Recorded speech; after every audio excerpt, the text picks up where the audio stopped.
अस्सलाम वालेकुम and welcome back to my channel. Hope you are all doing good. अच्छा जी, आज की इस वीडियो में मैं आप लोगों के साथ शादी की सारी प्रिपरेशंस शेयर करूंगी और हमने किस किस अच्छा तरह जी, से इस सारी वक्त चीज़ें दोपहर हो गई अरेंज और की अम्मी ने और गाँव रोटी में बनाना किस जो तरह से है वो सारी शुरू चीज़ें कर दी अरेंज है। होती हैं वो आपके और साथ साथ शेयर ही साथ अब करूँगी। गोश्त आना भी शुरू हो गया है, तो अब हम इसे भी बनाएंगे। अगर मौसम की बात करें तो इतनी ज़्यादा यहाँ पर गर्मी नहीं है जितनी कि लाहौर में थी। धूप है, कभी धूप आती है कभी जाती है, लेकिन मौसम बहुत अच्छा है। यहाँ से मैं आपको दिखाती हूँ। देखिए खिड़की के बाहर कितना अच्छा नज़ारा है। हुदैबिया को यहाँ देखें, हुदैबिया तैयार होकर यहाँ पर बैठी हुई है और कुछ परेशान है क्योंकि ये अभी सोकर उठी है। हुदैबिया से हाय, से हाय, हाय।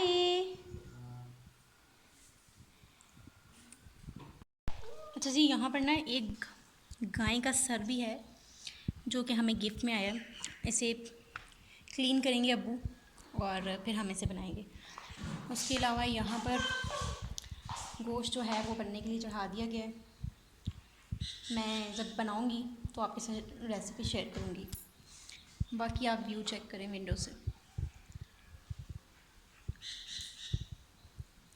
अच्छा जी, क्योंकि बड़ी ईद भी मैंने एबटाबाद में ही गुजारी थी, तो इसलिए ये बड़ी ईद के कुछ क्लिप्स हैं जो कि मैं उस टाइम पर अपलोड नहीं कर पाई थी फॉर सम रीज़न।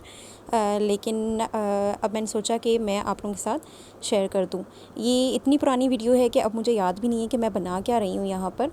लेकिन ये कीमा है जो कि तवा कीमा बनाया था मैंने ईद पर। एक्चुअली मैंने इसको सिर्फ मसाला लगाया था, बनाया इसको अम्मी ने था। और बाकी ईद गांव में कोई इतनी स्पेशल नहीं होती है, काफ़ी खामोशी रहती है ईद पर। और जिस तरह शहरों में बहुत ज़्यादा पता चलता है ईद का, इतना गांव में पता नहीं चलता है। शायद हम शुरू से वहाँ पर रहे नहीं हैं और हमने ईदें वहाँ पर गुजारी नहीं हैं, इसलिए हमें थोड़ा सा अजीब लगता है।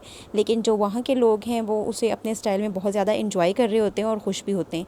और हमें ऐसा लग रहा होता है कि कुछ मिसिंग है, तो शायद वो इसीलिए है कि हम दूसरे शहर से जाते हैं। ये देखो जी, अब्बू और भाभी जो है वो ओजड़ी साफ़ कर रहे हैं। साथ साथ अब्बू जो है ओजड़ी के फ़वाइद बता रहे हैं भाभी को।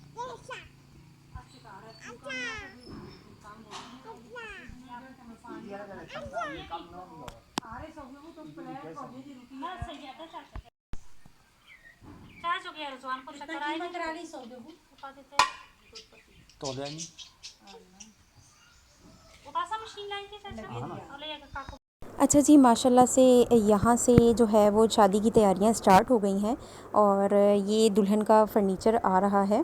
यहाँ पर अंधेरा था उस टाइम और लाइट नहीं लगी हुई थी, तो इतना ज़्यादा आपको क्लियरली नज़र नहीं आ रहा होगा। पर ये फ़र्नीचर जो है वो शादी से आई थिंक 10 दिन पहले या 15 दिन पहले फ़र्नीचर आ गया था, क्योंकि उसके बाद इस फ़र्नीचर को सेट करना होता है। यहाँ बर्तनों को अरेंज करने का बहुत वसी काम होता है, बिस्तर वग़ैरह का, तो वो सारा करना होता है, तो इसलिए पहले फ़र्नीचर आ गया था। अब यहाँ पर ये मेस चेक करें। अब ये सारे बर्तन और चीज़ें जो है वो दुल्हन के जहेज़ में आई हैं और इन सब चीज़ों को अरेंज करना है। सब कुछ छोड़ें और रूम से बाहर खिड़की का नज़ारा चेक करें कि ये नज़ारा कितना प्यारा है। अब यहाँ पर बिस्तर बनाने का काम हो रहा है कि दुल्हन के जो जहेज़ में बिस्तर आए हुए हैं उनको अरेंज करके रखा जा रहा है, तकियों पर गिलाफ़ वगैरह चढ़ाए जा रहे हैं। दरअसल गांव में जहेज़ देने का रिवाज बहुत ज़्यादा है और ज़रूरत से कई गुना ज़्यादा जो है वो यहाँ पर जहेज़ दिया जाता है। कई सारी चीज़ें ऐसी भी यहाँ पर होती हैं जो कभी इस्तेमाल में आती ही नहीं, लेकिन ऐसा इसलिए भी किया जाता है कि यहाँ पर शादियों पर, फोतगी पर बाहर से बर्तन या बिस्तर लाने का कोई रिवाज या कोई सहूलत मौजूद नहीं है, तो जो कुछ भी होता है वो फिर घर से ही करना पड़ता है। तो इसलिए यहाँ पर शादी ब्याह पर काफ़ी वसी मिक़दार पर बिस्तर और बर्तन जो है वो दिए जाते हैं। अब यहाँ पर दुल्हन के बेड के बिस्तर बनाने का काम हो रहा है, प्लस दूसरे बर्तनों के अलावा, उसके अलावा एक ये संदूक भी है जिसमें दुल्हन के बर्तन भरे हुए हैं। तो आप देख सकते हैं कि यहाँ पर कितनी ज़्यादा क्वांटिटी में बर्तन हैं और ये बर्तन वो हैं जो कभी कभार इस्तेमाल भी नहीं होते। लाइक जैसे यहाँ पर चीनी के या कांच के बर्तन हैं वो इस्तेमाल भी नहीं होते। खैर, दुल्हन के कमरे में इस तरह से बर्तन अरेंज करना और उन्हें सजाने का जो है वो गांव में रिवाज है। जैसे कि ये आप चेक कर सकते हैं, इसे गांव में कानस कहते हैं, जिसके ऊपर ये बर्तन डेकोरेट किए जाते हैं। अब आई डोंट नो कि उसको उर्दू में क्या कहते हैं, लेकिन गांव में इसे कानस कहते हैं, जिसके ऊपर स्टील के बर्तन लगे हुए हैं। उसके अलावा ये दीवार पर एक अलमारी है और इसमें सारे कांच के और चीनी के बर्तन जो है वो इस तरह से सेट किए जाते हैं। उसके अलावा जब ये सब कुछ सेट इसलिए भी किया जाता है क्योंकि जब शादी के बाद ख़ुसूसन औरतें जो है वो दुल्हन का जहेज़ और उसका सामान देखने के लिए आती हैं, तो ताकि उन्हें क्लियरली नज़र आए कि दुल्हन को जहेज़ में क्या क्या दिया गया है। एक तरह से ये शो ऑफ ही है, लेकिन अब ये गांव का रिवाज है तो हम कुछ कह नहीं सकते। अच्छा जी, शादी से चंद दिन कबल रातों को डोल बजाना, लाइक पूरी रात नहीं बट 1-1.5 घंटा डोल बजाना और यहाँ के रवायती गीत वगैरह गाने का रिवाज होता है शादी वाले घर में। हमने तो इतना ज़्यादा कुछ इस तरह से किया नहीं था क्योंकि ज़्यादातर हमने सोचा था कि सादगी से ही शादी करेंगे। तो यहाँ पर देखें हुदैबिया किस कदर इंजॉय कर रही हैं और वो सबको देख देख कर बहुत ही ज़्यादा खुश हो रही हैं और उनको कॉपी करके डांस करने की कोशिश कर रही हैं। एक चीज़ जो मैंने रियलाइज़ की इस दफ़ा गाँव यहाँ पर में कि परेशान यहाँ हैं के लोग बहुत ही और ज़्यादा कभी मेहनती एक की हैं तरफ और देखती सिर्फ हैं और उस शादियाँ तरह ही से जो दो है वो कॉपी करने लोगों की की कोशिश करती हैं। जब करवाने दूसरे के की तरफ लिए देखती हैं ये लोग तो इतनी फिर मेहनत उसकी करते तरह हैं कॉपी कि करने मैं की आपको कोशिश बता नहीं करती हैं। सकती, क्योंकि यहाँ पर बाहर ऑर्डर देने वाला कोई सिस्टम नहीं है।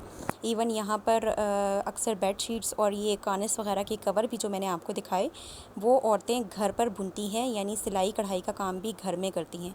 तो बहुत ही यहाँ पर लंबा चौड़ा जो है वो शादी का काम होता है और कई कई जो है महीनों पहले शादी की प्रिपरेशन स्टार्ट की जाती है, तब जाकर कहीं शादी अंजाम को पहुंचती है।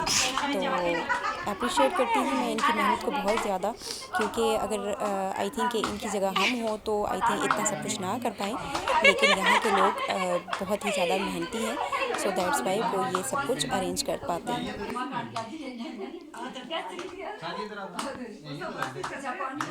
चल नहीं जल्दी का मुकाना। अच्छा जी, उसके अलावा गांव में कोई ब्यूटी पार्लर या मेहंदी आर्टिस्ट मौजूद नहीं होते हैं। यहाँ पर घरों में ही मेहंदियाँ लगाई जाती हैं। जिसको जिस तरह से मेहंदी लगानी आती है वो दूसरे बंदे को मेहंदी लगा देता है और इसी तरह से किसी को देखकर दुल्हन को भी मेहंदी लगा दी जाती है। क्योंकि अगर किसी ने ब्यूटी पार्लर से या मेहंदी आर्टिस्ट से मेहंदी लगवानी है तो उसे शहर जाना पड़ेगा, एबटाबाद। तो हम चूँकि एबटाबाद से 1 घंटे की अंदरूनी गांव में रहते हैं, तो ये बहुत ज़्यादा मुश्किल है हमारे लिए, तो घर पर ही मेहंदियाँ लगा ली जाती हैं। अच्छा, उसके अलावा यहाँ पर दूल्हे का सेज भी जो है वो इस तरह से बेड ख़ुद घर में प्रिपेयर किया जाता है। यहाँ पर कोई स्पेशलिस्ट नहीं होते हैं जो है वो आके बेड को डेकोरेट करके चले जाएं। यहाँ पर सारे कज़न्स और भाई और दोस्त जो है वो मिलके ये काम सर अंजाम देते हैं। अब क्योंकि बिस्तर वगैरह लग चुके हैं, बर्तन लग चुके हैं, तो अब सेज बनने का काम था। उसके अलावा ये सेज है जो शादी वाले घर में लगाई जाती है। और सेज का ये कपड़ा भी जो है वो घर में ख़ुद औरतें मोतियों और सितारों से तैयार करती हैं, नहीं तो पेंटर बुलवा कर इस तरह से दीवार को पेंट किया जाता है। और यहाँ पर भी कुछ रस्में होती हैं जो दूल्हे को अदा करनी होती हैं, तो वो रस्में भी इंशाल्लाह आगे मैं आप लोगों के साथ शेयर करूँगी। उसके अलावा ये एक चार्ट पेपर है जिसके ऊपर शादी की तारीख़, दूल्हे का नाम, दुल्हों के दोस्तों का नाम, सब कुछ मेंशन किया जाता है और इसको भी उसी सेज के साथ लगाया जाता है और बाद में इसके ऊपर मेहंदी वाले हाथ लगवाए जाते हैं। दरअसल गाँव में शादियों का काम इसलिए भी बहुत मुश्किल लगता है क्योंकि शहरों में तो हम ऑर्डर देते हैं और फ्री हो जाते हैं, लेकिन गांव में ऐसा नहीं है।